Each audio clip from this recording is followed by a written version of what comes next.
Good morning and welcome to this edition of San Diego People. I'm Kelly Ryan. Today we're talking about a hot button issue, illegal immigration. The federal government has tried almost everything to get undocumented immigrants out of the country.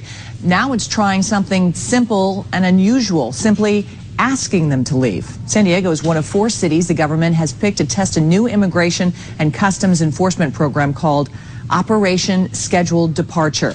It started Tuesday. It lets most illegal immigrants leave voluntarily and even pays for deportation in some situations. As KUSI's Cheryl Kahn shows us, the plan is being met with a good deal of skepticism. If you're an undocumented immigrant living in San Diego, the feds want you to deport yourself.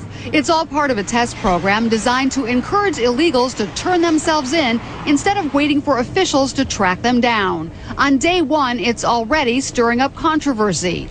Some immigration attorneys are telling their Mexican clients it may be better to just walk back across the border instead of turning themselves in. Take the trolley to the border and you've deported yourself. Montag says there's only one good reason to take part in the program.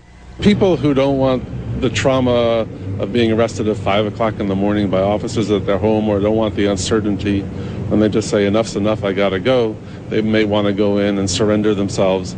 But will they really do it? They're not just going to give it up just because they say, oh, by the way, you can leave if you want to. Nobody's going to leave. Yolanda Soto says her undocumented friends certainly won't, even though authorities are offering illegals 3 months before they'd have to leave.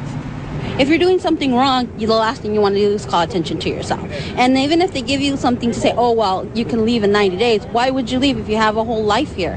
At the border, one farm worker who didn't want to go on camera told us he crosses back and forth illegally every day to go to his job in the fields.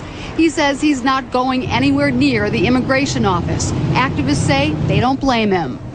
Our concern is that some of the people who are showing up at ICE's door may have a way to stay here in the country and not know it, that they have due process rights that aren't necessarily being honored.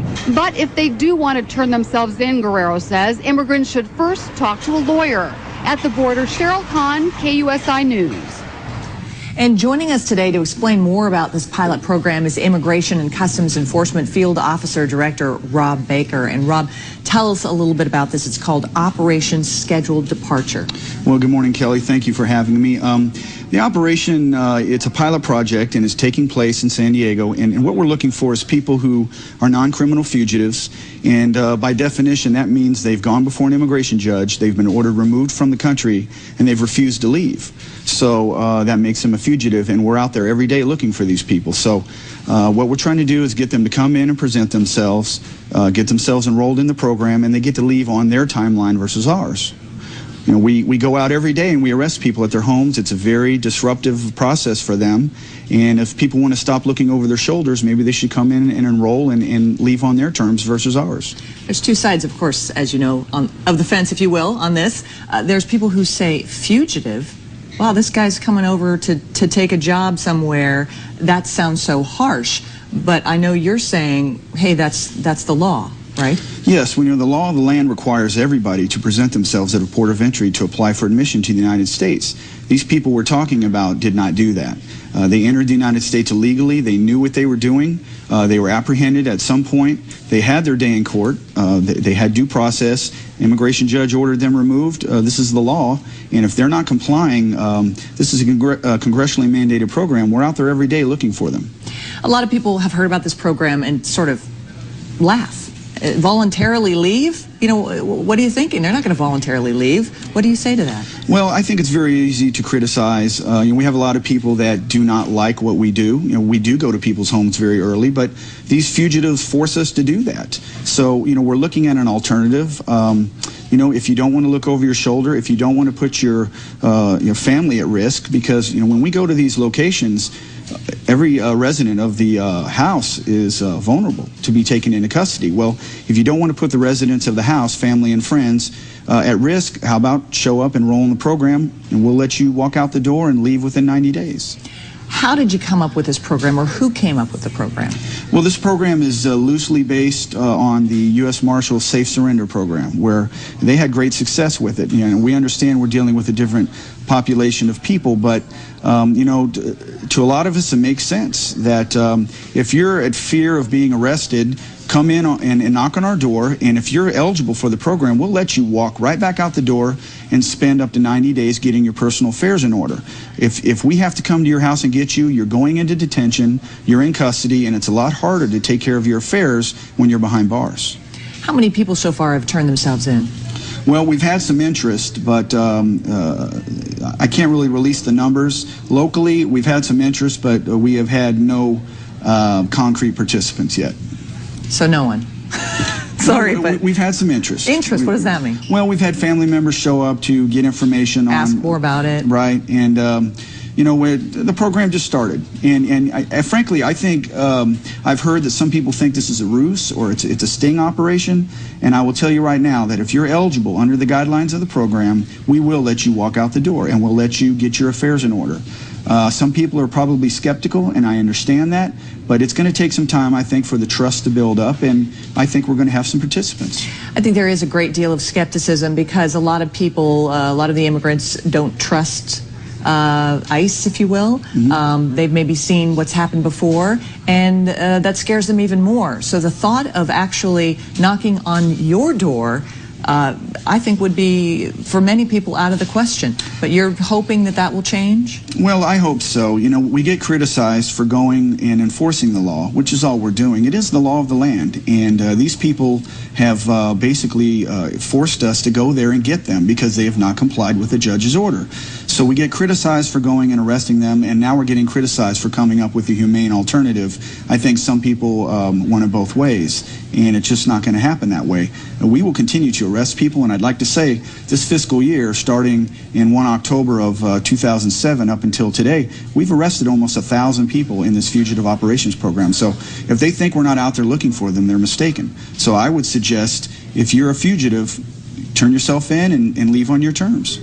When you say pilot program, how long does that mean you will look at this program and in 6 months you say, hey, you know, we've had 2 people. Maybe this isn't such a great idea, or how will you know if it's been a success?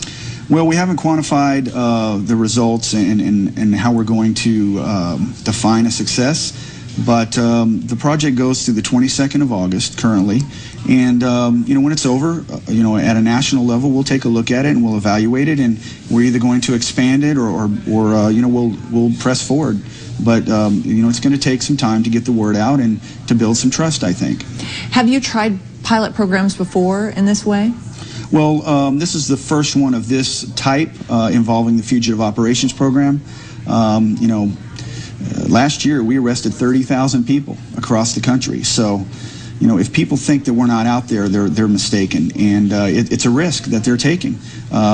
There's a chance they can get handcuffed in front of their children, and this is a way for them to avoid that.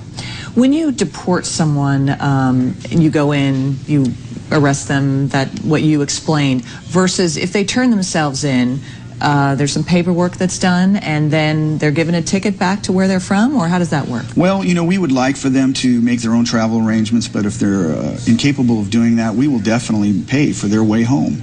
And you know, we've just had a little bit of criticism initially, but some people have said, well, if they're going to leave on their own. I understand that, but guess what? We're still looking for you, because we don't know you're gone. So we may go to your house or your aunt's house or your sister's house over and over again until we determine that you're out of the country. Why don't you forego all that, come in and let us know when you're leaving.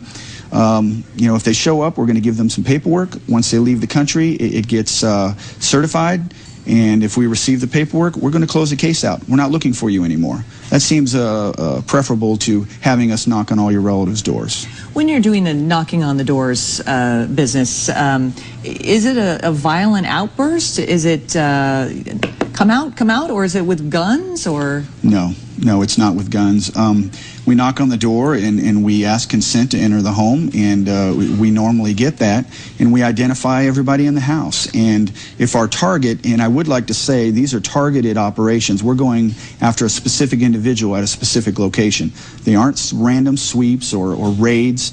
And when we get there, if the person we're looking for is not there, we have to identify everybody in the house, and we have the discretion to take people into custody who are out of